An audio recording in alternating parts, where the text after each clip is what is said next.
احادیث میں جو کچھ آیا ہے یہ پورا علم ہے، جس کے جاننے کے لیے حدیث کی اصطلاحات اور یہ چیزیں بہت اصولی چیزیں یاد رہنی چاہیے۔ بخاری شریف کی ایک روایت ہے،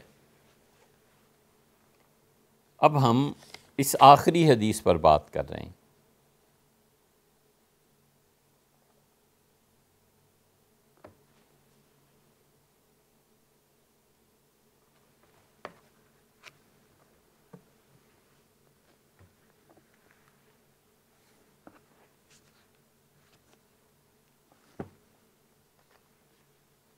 ہم نے عرض کیا تھا کہ حدیث میں جو ادراج آتا ہے وہ کبھی کبھی سمجھنے کے لیے محض عقل بھی کافی ہے، ضروری نہیں ہے کہ اس پہ بڑی بڑی کتابیں تلاش کی جائیں اور یہ کیا جائے، محض عقل سے ثابت ہو جاتا ہے۔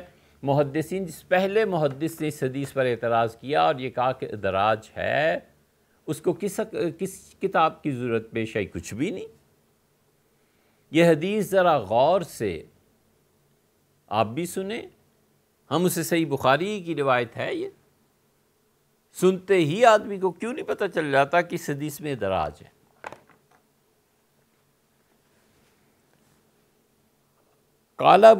سوال بھی بتا دیں، سوال کا جواب یہاں سے شروع ہوتا ہے، اس جواب کی تمہید تھی وہ جو آپ سے عرض کی، تاکہ بچے سمجھ سکیں کہ ادراج ہوتا کیا اور مدرج احادیث کون سی ہوتی۔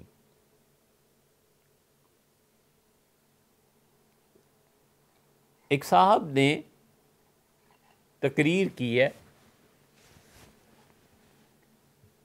اور لوگوں کو یہ بتانے کے لیے کہ ماں کے بڑے حقوق ہوتے ہیں اور والدہ کی بڑی عظمت ہوتی ہے وغیرہ وغیرہ، اور ان کا بہت حق بنتا ہے۔ بھئی 20 احادیث صحیح اور قرآن کریم کے احکامات موجود ہیں، کیوں آپ جھوٹ کی طرف جاتے ہیں؟ اسی وجہ سے ہم کہتے ہیں کہ وہ اکثر جھوٹی روایات بیان کرتے ہیں۔ تو ہندوستان سے، حیدرآباد سے اور مختلف جگہوں سے لوگوں نے وہ بھیجی اور ہم نے خود سنی، اور صاف جھوٹ ہے حضور اقدس صلی اللہ علیہ وسلم پہ۔ جتنے لوگ کو چاہتے ہیں، مانتے ہیں، کوئی لڑائی اور کوئی جھگڑا نہیں۔ بھیا صرف چھوٹی سی چیز یہ ہے کہ آپ اس حدیث کو ثابت کر دیں۔ جو وہ کچھ کہتے ہیں آخر کسی کتاب میں لکھا ہوگا نا، وہ کتاب ہمیں بھی دکھا دیں کہ یہاں پر لکھا ہوا ہے۔ انہوں نے اس حدیث کو نہ صرف یہ کہ غلط بیان کیا، بلکہ علمی اعتبار سے یہ حدیث اس طرح کی نہیں تھی جس طرح انہوں نے کہا۔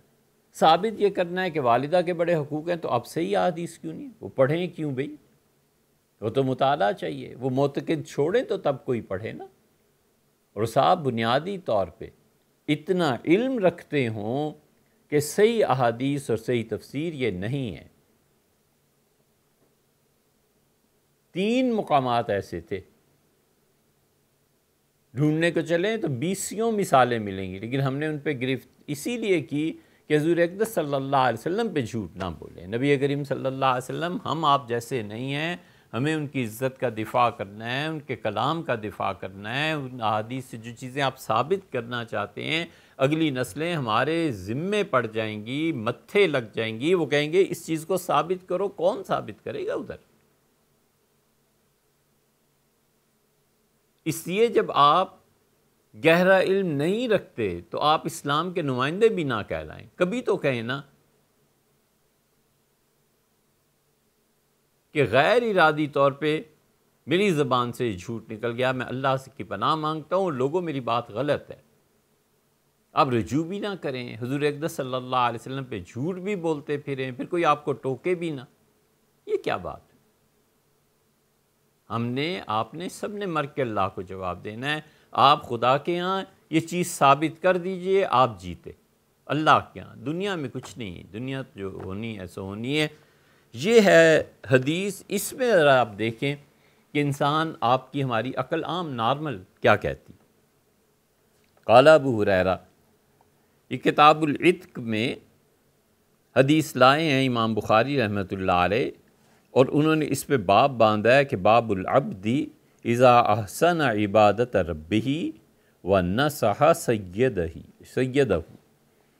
یہ باب اس چیپٹر میں وہ احادیث بیان کی جا رہی ہیں جس سے معلوم ہوتا ہے کہ کوئی غلام اپنے آقا، کوئی آدمی اذا احسن عبادت، جب وہ اللہ کی عبادت اچھی طرح کرے ایک، اور دوسرے اپنے آقا کی خدمت بھی بہترین کرے۔ دو چیزیں، اللہ تعالیٰ کی عبادت بھی اچھی اور دوسری طرف اپنے آقا کی خدمت بھی اچھی۔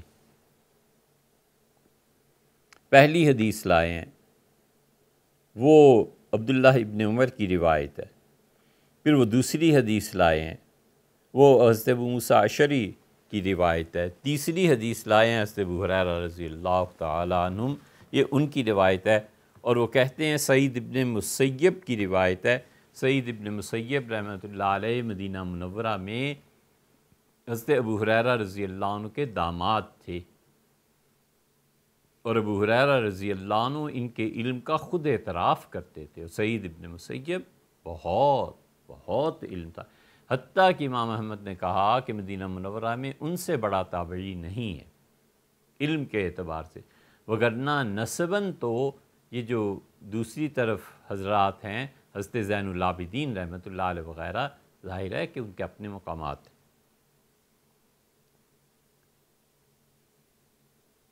قال ابو ہریرہ، انہوں نے کہا حضرت ابو ہریرہ رضی اللہ عنہ نے کہا قال رسول اللہ صلی اللہ علیہ وسلم، حضور اقدس صلی اللہ علیہ وسلم، للعبد المملوک، وہ بندہ جو غلام ہو، ایک ہے آزاد ایک ہے غلام۔ شریعت کی ساری نصوص بتاتی ہیں کہ آزاد بنسبت غلام کے افضل ہے، یہ عقلی بات بھی ہے، اس لیے کہ جو غلام ہوگا وہ اپنے جیسے انسانوں کا غلام ہوگا نا، وہ اگر ان کے حقوق ادا نہیں کرتا، غلامی کے تقاضے پورے نہیں کرتا، تو اللہ کے ہاں بھی مجرم اور اپنے آقا کے ہاں بھی مجرم۔ اور آزاد آدمی صرف حقوق اللہ میں اللہ کا مجرم، اور حقوق العباد اس کے علاوہ ہیں، وہ کسی کا غلام نہیں ہے۔ اسی طرح اس کی خرید و فروخت بھی نہیں ہے۔ آزاد آدمی کے خریدنے بیچنے پہ تو حضور اقدس صلی اللہ علیہ وسلم نے لعنت کی ہے۔ اسی لیے تو بیوی اور باندی میں فرق ہے کہ بیوی اور شوہر کا رشتہ ختم ہو جاتا ہے موت کے ذریعے سے، طلاق کے ذریعے سے، ارتداد کے ذریعے سے۔ وہ کسی کی غلامی میں تو نہیں زندگی بسر کرتی، خلا کے ذریعے سے ختم کر لیتی ہے اپنے رشتے کو، اس لیے کہ وہ بھی آزاد ہے، یہ بھی آزاد ہے۔ تو آزاد افضل ہے بنسبت غلام کے، کیونکہ غلام اپنے آقا کا پابند ہوتا ہے، حتیٰ کہ اسے نفلی روزے سے روک سکتا ہے، حتیٰ کہ اسے نفلی عبادات سے روک سکتا ہے۔ حضور اقدس صلی اللہ علیہ وسلم نے فرمایا جو آدمی غلام ہوتا ہے اس کے لیے اجران، 2 اجر ہوتے ہیں۔ امام بخاری رحمۃ اللہ علیہ اوپر واضح کر آئے ہیں کہ جو عبادت بھی اچھی کرے اور اپنے آقا کی خدمت بھی اچھی کرے، 2 ڈیوٹیز انجام دے، اللہ اسے دگنا اجر دے گا، اس لیے کہ اس نے 2 کام کیے ہیں۔ تو نبی کریم صلی اللہ علیہ وسلم نے فرمایا جو غلام اپنے مالک کے حقوق بھی پورے کرتا ہے اور اللہ کی عبادت بھی صحیح طرح سے کرتا ہے، اس کو 2 اجر ملیں گے۔ والذی نفسی بیدہ، مجھے اس اللہ کی قسم ہے جس کے ہاتھ میں میری جان ہے۔ حضور اقدس صلی اللہ علیہ وسلم عمومی طور پہ جب قسم کھاتے تھے تو یہ الفاظ استعمال فرمایا کرتے تھے، والذی نفسی بیدہ، اس اللہ کی قسم جس کے قبضہ قدرت میں میری جان ہے۔ لولا الجہاد فی سبیل اللہ، اگر اللہ کے راستے میں جہاد نہ ہوتا، والحج، اور حج نہ ہوتا، وبر امی، اور مجھے والدہ ان کے ساتھ نیکی نہ کرنی ہوتی، لاحببت، تو میری تمنا تھی کہ ان اموتا وانا مملوک، میں اس حالت میں مرتا کہ میں غلام ہوتا۔ تو غلامی کی تمنا کا اظہار فرمایا۔ آدمی اس حدیث پر جب غور کرتا ہے تو صاف صاف بات ذہن میں آتی ہے کہ حضور اقدس صلی اللہ علیہ وسلم نے یہ کیسے کہہ دی 3 باتیں کہ اگر اللہ کے راستے میں، چلو یہ بھی پھر بھی کھپ جاتی ہے کہ خدا کے راستے میں جہاد نے مجھے اس بات پہ آمادہ کیا، ابھارا، خوشی سے قبول کیا کہ میں آزاد ہوں۔ لیکن دیکھو بر امی، میری والدہ کی خدمت جو ہے نا، دوسری چیز یہ ہے جو غلامی میں مانے ہے۔ نبی کریم صلی اللہ علیہ وسلم نے اپنی والدہ کی انہوں نے جس صاحب میں بھی تقریر کی ہے نا، وہ کہتے ہیں حضور اقدس صلی اللہ علیہ وسلم نے اس کا اظہار فرمایا کہ میں غلام ہوتا، میری ماں، میں آزاد ہوتا، میری ماں مجھے کہتی محمد ادھر آؤ، محمد یہ کام کرو، محمد یہ کام کرو۔ حضور صلی اللہ علیہ وسلم کو اپنی والدہ سے اتنی محبت، لا حول ولا قوت الا باللہ۔ 10 حدیث دوسری طرف پڑھی، اب صحیح حدیث پہ آئیں۔ نبی کریم صلی اللہ علیہ وسلم کبھی تمنا کریں گے کہ نبوت کی بجائے انہیں غلامی مل جاتی؟ 3 چیزیں انہوں نے کہیں، اگر یہ آزادی کی زندگی نہ ہوتی، ایک ماں کے ساتھ نیکی کرنا، یہ اتنی اچھی چیز ہے کہ غلام ہوتا تو یہ نہ کر سکتا۔ جہاد اتنی اچھی چیز ہے کہ میں غلام ہوتا تو جہاد اپنے آقا کی اجازت کے بغیر نہ کر سکتا۔ اور تیسری چیز حج نہ ہوتا۔ حضور اقدس صلی اللہ علیہ وسلم نے ایک ہی تو حج کیا ہے۔ والدہ صاحبہ اس وقت کہاں تھی؟ حیات ہی نہیں تھی، وہ تو انتقال فرما گئی تھی بچپن میں۔ رسول اللہ صلی اللہ علیہ وسلم تو ان کی قبر مبارک پر حاضر ہوئے ہیں حدیبیہ کے بھی بعد، اور صحابہ رضی اللہ عنہ کہتے ہیں اپنی والدہ کی قبر پہ آپ بیٹھ گئے اور مسلسل آنسو گرتے رہے اور زمین تر ہوتی رہی۔ اور ہم نے پوچھا، جب اٹھے تو ہم نے عرض کیا اللہ کے رسول آپ کی والدہ، آپ نے فرمایا کہ ادرکتنی رحمتہا، بچپن میں میرے حال پہ جو شفقتیں فرماتی تھیں مجھے ان کی نیکیاں یاد آئیں، میرے ساتھ جو شفقت فرماتی تھیں وہ یاد آئی۔ حضور صلی اللہ علیہ وسلم کی کیسے کہہ سکتے تھے کہ میری والدہ کی خدمت کوئی چیز ہی نہیں؟ تو یہ حدیث ہے کیا جب عقل میں ہی نہیں آتی؟ اب دیکھیے یہی روایت امام مسلم رحمۃ اللہ علیہ لائی، اور امام مسلم رحمۃ اللہ علیہ کتاب الایمان میں انہوں نے ذکر کیا اور اس پر باب باندھا ہے کہ غلاموں کو کھانا کھلانا اور انہیں اپنے جیسا لباس پہنانا، مالک جو خود کھائے غلاموں کو بھی ویسے ہی کھلائے، جو خود پہنے اپنے غلاموں کو بھی ویسے ہی، اور انہیں اس چیز کی زحمت نہ دینا جسے آدمی خود نہیں کر سکتا۔ تو اس میں وہ لائے ہیں، انہوں نے شروع کیا ہے اس روایت کو، معرور ابن سوید کی روایت ہے۔ وہ کہتے ہیں کہ مررنا بأبی ذر، ہم حضرت ابو ذر رضی اللہ عنہ اس روایت کو اس لیے سنا رہے ہیں کہ تاکہ آپ کو صحیح طرح اندازہ ہو کہ یہ روایت اور یہ اصل ہے کیا۔ وہ کہتے ہیں ربضہ میں ہم حضرت ابو ذر غفاری رضی اللہ عنہ کے پاس سفر کر رہے تھے، راستے میں حضرت کے لیے بھی رکے، وعلیہ بردن، اور حضرت نے ایک چادر اوڑھی تھی، وعلی غلامہ ہی مثلہ، اور حضرت ابو ذر رضی اللہ عنہ کے جو غلام تھے انہوں نے وہی چادر اوڑھائی ہوئی تھی۔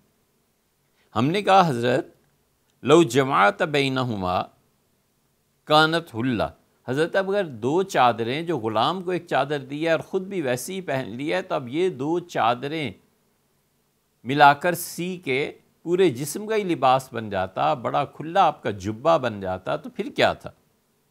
فقال، انہوں نے کہا کہ میرے درمیان اور صحابہ کرام رضی اللہ عنہ میں سے کچھ لوگ تھے جن کے ساتھ میری اونچی آواز میں کچھ گفتگو ہو گئی، باتیں کر رہے تھے اور کچھ اختلاف ہو گیا۔ تو دیکھو میں تمہیں واقعہ بتاؤں، اور جس سے میرا اختلاف ہوا تھا، میری آواز بلند ہو گئی تھی،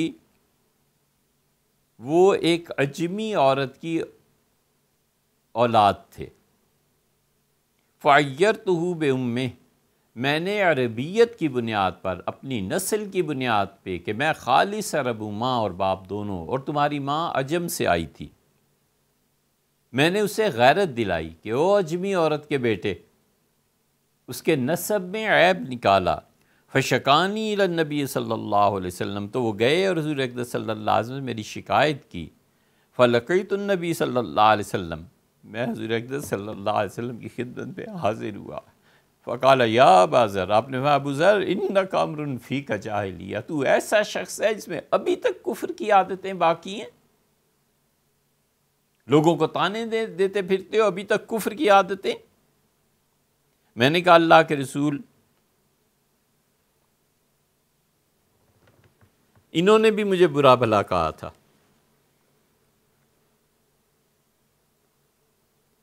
تو رسول اللہ صلی اللہ علیہ وسلم، ابو ذر تم یقیناً ایسے آدمی ہو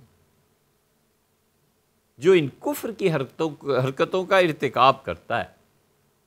دیکھو یہ کفر اسلام کا مسئلہ نہیں ہے، لیکن رسول اللہ صلی اللہ علیہ وسلم نے یہ ان سب متکبر اور مغرور لوگوں کو، جو لوگوں کو ذلیل، رسوا، کم درجے کا آدمی سمجھتے ہیں، ان سب کو بتا دیا کہ اگر کوئی آدمی تفریق کرتا ہے اپنے اور اپنے بھائیوں کے درمیان اور اپنے آپ کو اعلیٰ درجے کا سمجھتا ہے، غرور اور فخر کا مارا ہوا ہے، یہ اس کی حرکت کفر کی حرکت ہے، کوئی چھوٹی سی نہیں ہے۔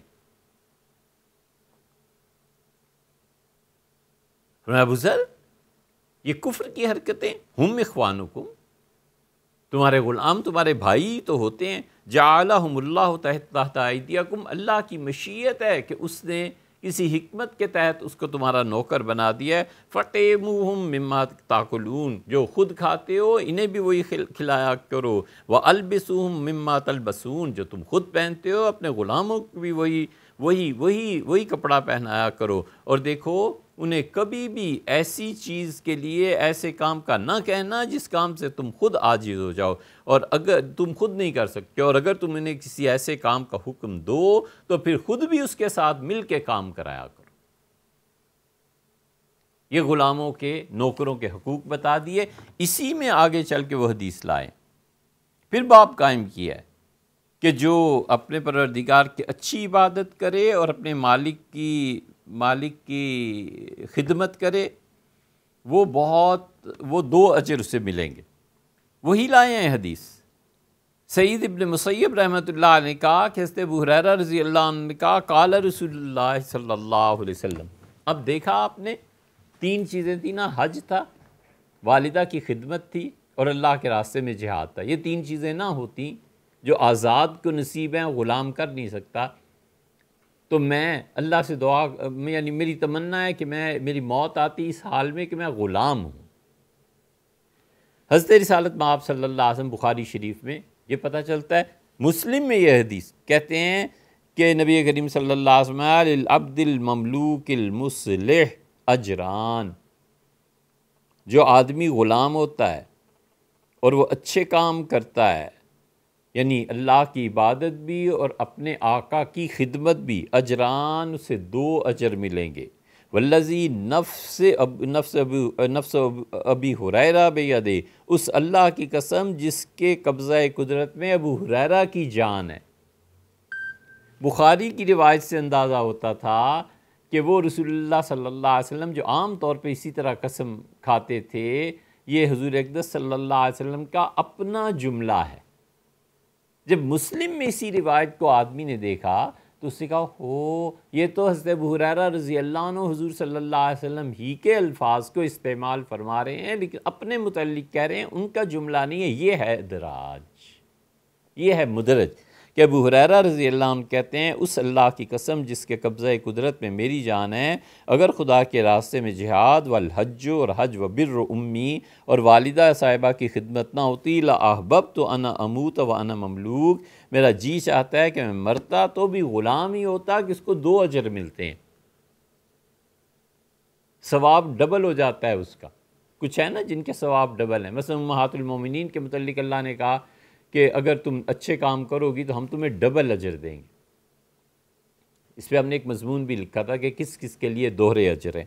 یہ جو ہے نا، یہ یہاں سے پتہ چلا کہ یہ تو حضرت ابو ہریرہ رضی اللہ عنہ گئے، اسی لیے حضرت ابو ہریرہ رضی اللہ عنہ نے حج کیا جب ان کی والدہ کا انتقال ہو گیا۔ اپنی والدہ کی خدمت میں ہمیشہ لگے رہتے تھے، حج کے لیے بھی نہیں گئے کہ والدہ کو میری زیادہ ضرورت ہے۔ اب وہ جو تقریر کر رہے ہیں وہ اسے حضور صلی اللہ علیہ وسلم کا جملہ بتلا کے اس سے ثابت کرنا چاہتے ہیں کہ حضور اقدس صلی اللہ علیہ وسلم کی والدہ کہ محمد یہ کرو، محمد یہ کرو. یہ کیا ہے؟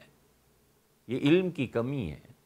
انہیں نہیں معلوم کہ ادراج ہے حضرت ابو ہریرہ رضی اللہ عنہ کا، مسلم سے یہ ثابت ہو جاتا ہے. اس لیے جو بھی ان کے چاہنے والے ہیں ان سے صرف اتنی گزارش ہے کہ حضرت یہ نہ کریں. ان صاحب کے جو خادم تھے عمران بشیر صاحب، کئی برس پہلے، بڑے صالح، بڑے متقی جوان، ہم نے ان سے عرض کیا کہ حضرت سے عرض کریں کہ حدیث میں دخل نہ دیں. آپ جتنی احادیث بیان کرتے ہیں ان میں 20 ایسی ہیں جو اصل میں ہیں ہی نہیں. کئی بار عرض کیا. پھر 3-4 مرتبہ ایسے ہوا کہ انہوں نے فرمایا کہ میں فلاں وقت آؤں گا، فلاں وقت آؤں گا، اور ہم اپنی محرومی کی وجہ سے، وقت کے آگے پیچھے ہو جانے کی وجہ سے نہیں ملے. کیونکہ دوست جانتے ہیں کہ جو وقت ہے بس ہے، 3 ہے تو 3:15 نہیں ہونے چاہیے نا، ورنہ پھر اور بھی بتیرے کام ہوتے ہیں. تو کئی مرتبہ ایسے ہوا. تو پھر عمران صاحب سے اس کے بعد ملاقات نہیں ہوئی. میرے بڑے محترم، بڑے مکرم، بڑے متقی نوجوان، ان کی خدمت میں گزارش کی کہ حضرت آپ ان سے یہ عرض کر دیں کہ نہ کریں، ہمیں ملا دیں. ملنے کا تو خیر سوال ہی نہیں، وہ تو بہت بڑے آدمی ہیں بھیا، ہم جیسے جاہل اور بیکار لوگ کہاں مل سکتے ہیں. مگر انہوں نے اپنی تقریروں میں یہ جو رسول اللہ صلی اللہ علیہ وسلم کا کہا ہے نا کہ انہوں نے تمنا کا اظہار کیا کہ کاش وہ غلام ہوتے، یہ جھوٹ ہے. حضور اقدس صلی اللہ علیہ وسلم نے کبھی اس تمنا کا اظہار بھی نہیں فرمایا. اور نبی کریم صلی اللہ علیہ وسلم کیسے سکتے تھے؟ نبوت اور غلامی جمع ہو جاتی. تو اس لیے گزارش کہ نہ کریں، نبی کریم صلی اللہ علیہ وسلم پہ جھوٹ نہ بولیں، بس اتنی بات. اور اگر یہ کہیں ہے، یہ حضرت ابو ہریرہ رضی اللہ عنہ کا اپنا کلام نہیں ہے بلکہ نبی کریم صلی اللہ علیہ وسلم ہی کا کلام ہے، تو یہ کہیں آخر آیا ہوگا نا، وہ بتا دیں. کرمانی نے یہ جرت کی ہے، یہ کلام سارا رسول اللہ صلی اللہ علیہ وسلم کا ہے. اس پہ پھر عینی، ابن حجر اور بخاری کے شراح انہوں نے خوب جواب دیا ہے کرمانی رحمۃ اللہ علیہ. خاص طور پہ ابن حجر رحمۃ اللہ کے اس وقت ذہن میں نہیں ہے، لیکن ان کا ہے بدر الدین عینی رحمۃ اللہ علیہ کا. عینی بڑے تھے ابن حجر رحمۃ اللہ علیہ سے، لیکن انہوں نے خوب اس پہ نقد کیا ہے، تنقید کیا ہے، اور ثابت بھی کیا ان محدثین اور شراح نے کہ کلام حضرت ابو ہریرہ رضی اللہ عنہ کا مدرج ہے، یہ حدیث مدرج.